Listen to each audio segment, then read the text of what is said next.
An open letter to Neil Degrasse Tyson. Dear Mr. Tyson, I am writing to you as a former man of science that once looked up to you as an inspiring figure in a field with very few charismatic black people.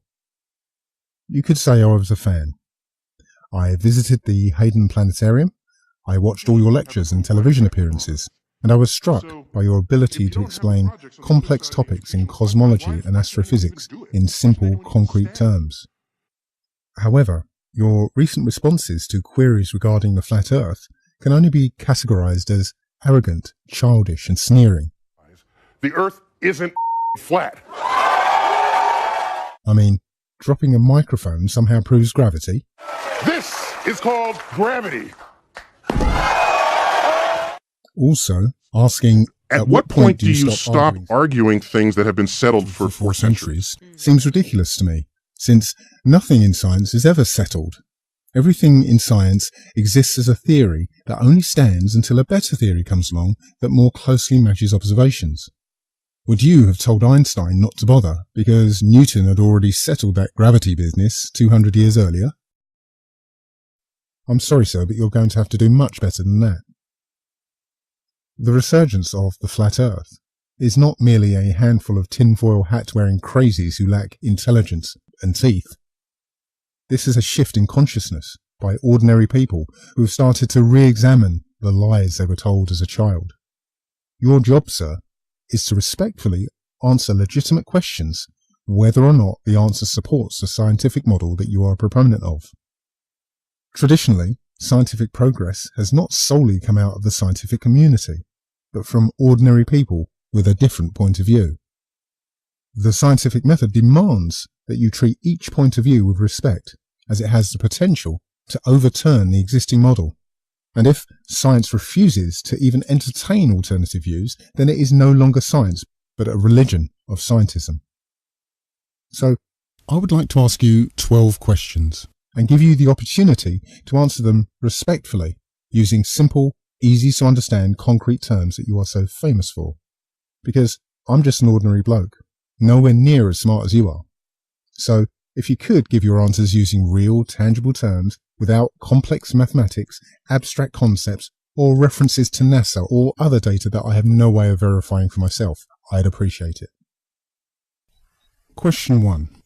Why is there land at the equator? So you said that the Earth, throughout its life, even when it formed, it was spinning, and it got a little wider at the equator than it does at the poles. So it's not actually a sphere, it's oblate.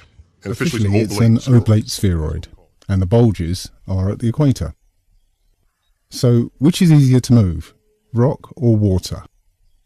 If the gravity is strong enough to prevent the water from being flung off into space, then it's strong enough to hold the much denser rock in place, so only the water should be bulging. So if the bulk of the Earth's water is at the equator, why is there land at the equator? And please don't say it's because of the height of the land. Most of Africa is flat plain, sometimes under sea level.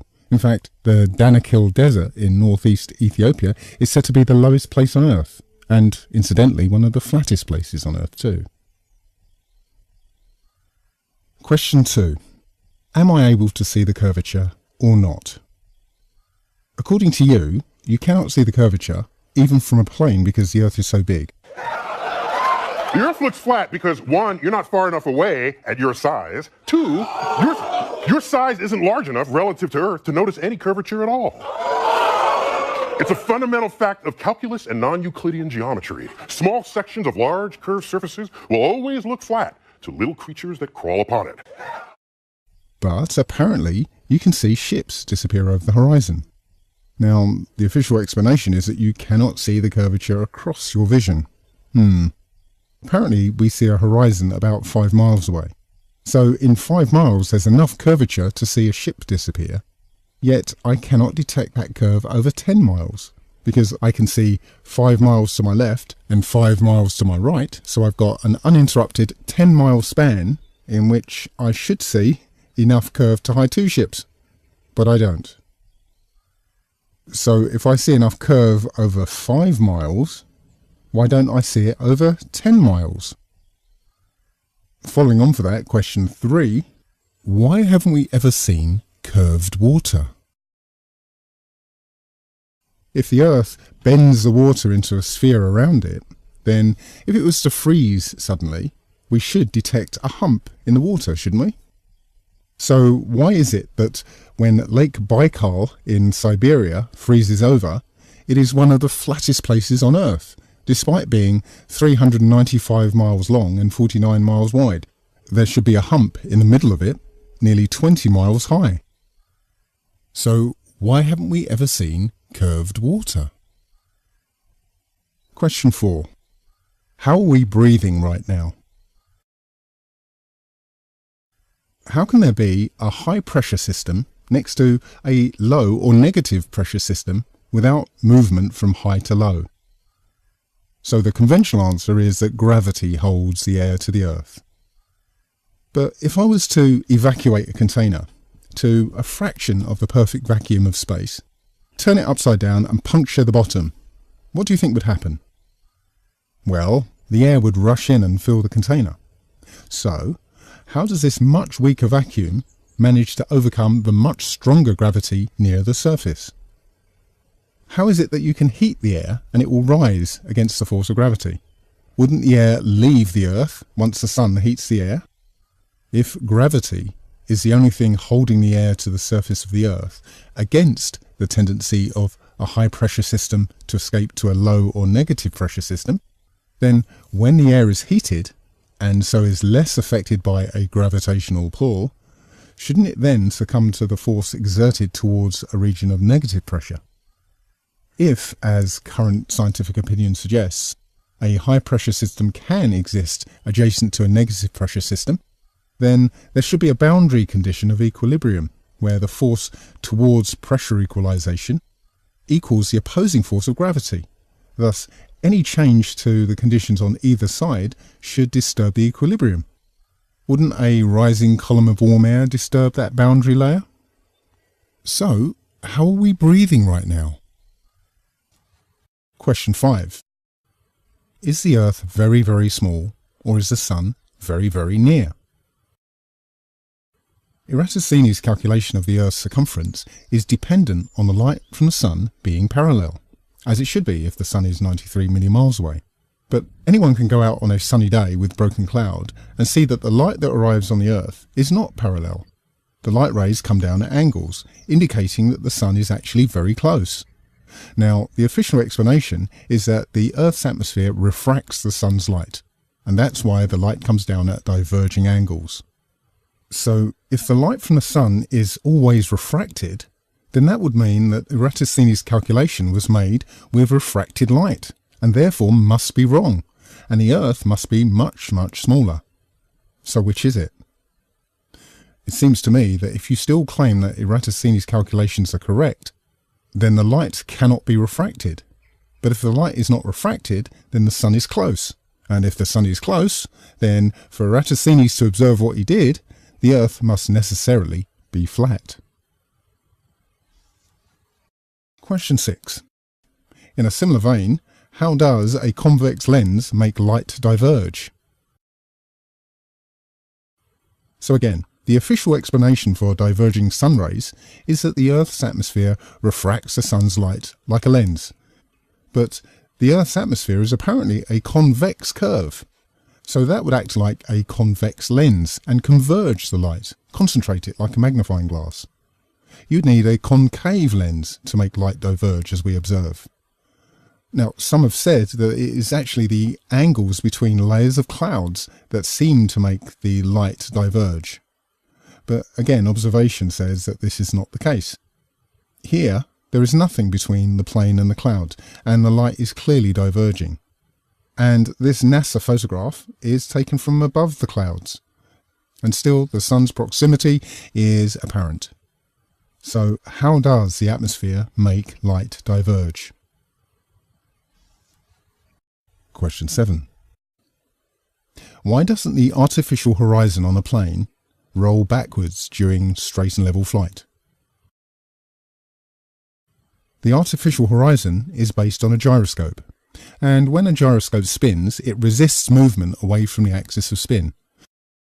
As for rigidity in space, the spinning rotor remains in its original attitude, while the gimbals and base move around it. In other words, the gyro maintains its axis in relation to space and not to the surface of the Earth. If a gyro moves around the Earth, its axis is vertical to the Earth's surface here, at an angle here, and horizontal here. The gyro will resist any force that attempts to change its plane of rotation. So the artificial horizon is essentially a gyroscope mounted on gimbals to allow it to stay upright as the plane pitches and rolls. So as the plane flies straight and level and rounds the curvature of the Earth, the gyroscope in the artificial horizon will remain upright with respect to where it was first spun up to speed, and the indicator will appear to roll backwards and indicate a climb. Now, I asked the pilots of the last flight I was on, and they told me that the artificial horizon has GPS and sophisticated electronics that adjust the indicator depending on where they are on Earth. But when I contacted a manufacturer, I was told that it is a purely mechanical device. No GPS, no electronics, and it hasn't changed in basic design since before the advent of electronics.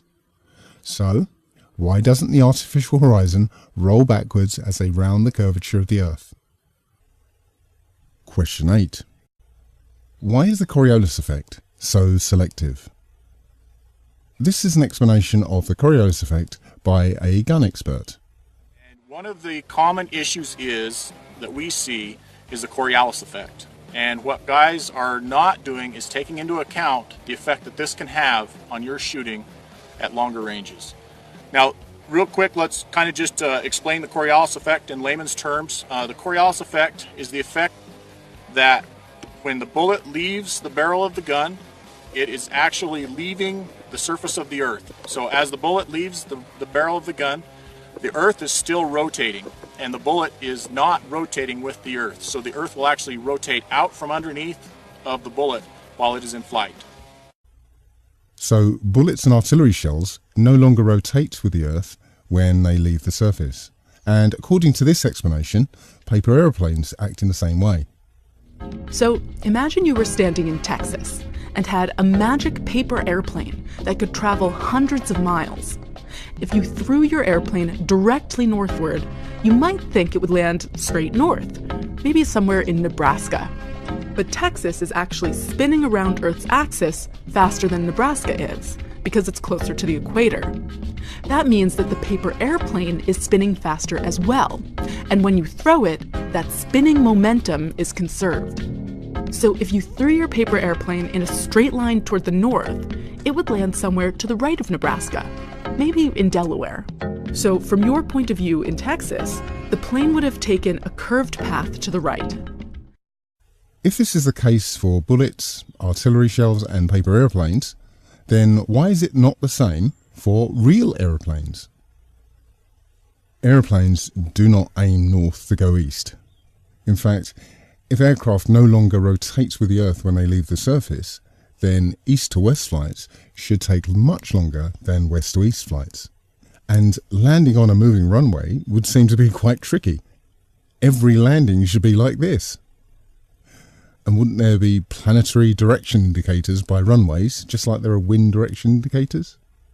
So why is the Coriolis effect so selective? Question 9. What is the International Space Station flying over? Whatever it is, it kind of looks a bit like what I imagine the Earth to look like, but it can't be. If you choose a feature on this blue and white thing and follow it, you'll notice its speed towards the camera is constant. From the moment it appears on the horizon, it moves at the same speed until it disappears below the camera. But watch this footage from a plane. When something appears on the horizon, it moves slowly, but the closer it gets, the faster it moves. In just the same way that we see distant things move towards us in real life. Now look again at this thing. Everything is moving at the same constant speed. Now that tells me that what we're looking at does not span thousands of miles, but rather hundreds of yards. So what is it that the ISS is flying over? And while we're on the subject of the ISS, question 10. How can microgravity be selective? Watch these people bobbing around in microgravity. Tonight our Earth will have completed another orbit around the Sun, and now we take stock of what we accomplished over the past year and what we hope to accomplish in the year ahead. As we look back at the achievements of the past year, 2008 was the year when the space station... Did you notice the problem? Watch it again. As we look back at the achievements of the past year, 2008 Did you see the water was the drip in the background? In this sequence, I want you to keep your eye on the ketchup bottle once it's placed on a table.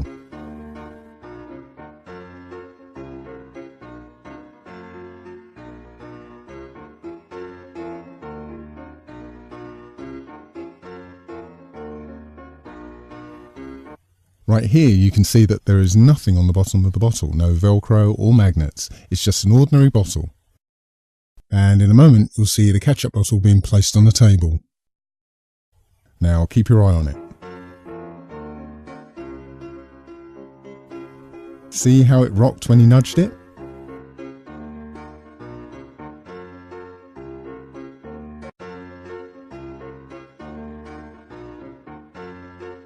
And again.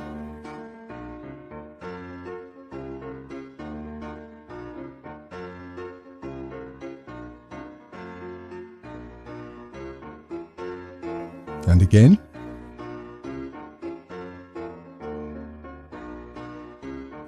And again. It's clearly under the influence of so-called gravity. How can microgravity be selective? Question 11. Why are there craters on the Moon? If the Moon used to be much closer to the Earth, slowly moving away from us, and is tidally locked to the Earth so that only one side is ever visible, then why are there impact craters on the one side of the Moon that is protected by the Earth? I am guessing that you'll repeat the same story, that the Moon's gravity has been protecting the Earth by hoovering up meteors and asteroids, but shouldn't the Earth's much larger gravitational field have been gathering up these meteors and asteroids and protecting the Moon? So how are comets, meteors and asteroids able to pass through the Earth or avoid the Earth's gravity to be able to hit the face of the Moon that's shielded by the Earth? And finally, question number 12. Why don't you find permanent hills, mountains and valleys in the ocean? The Earth is not a smooth ball, nor is it perfectly spherical. There are huge geological features such as the Mariana Trench and undersea mountain ranges. In fact, by some accounts, the Earth without the oceans actually looks like this.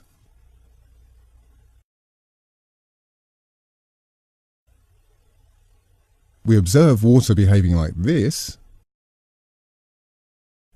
and like this, but you say it behaves like this.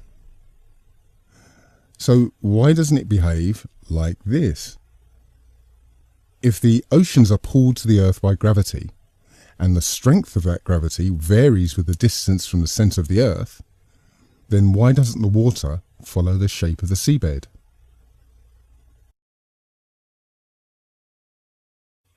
Now, Mr. Tyson, these are legitimate questions posed to you in all seriousness. I think the questions are simple and straightforward, and I've clarified them for you. So I'd appreciate clear, straightforward answers. I am emailing you these questions, posting them on your Facebook page and YouTube channel, as well as a few other avenues. So, in the words of Douglas Adams, if you manage not to respond, I'll know that you're trying not to. I'll know that you're trying very, very hard indeed.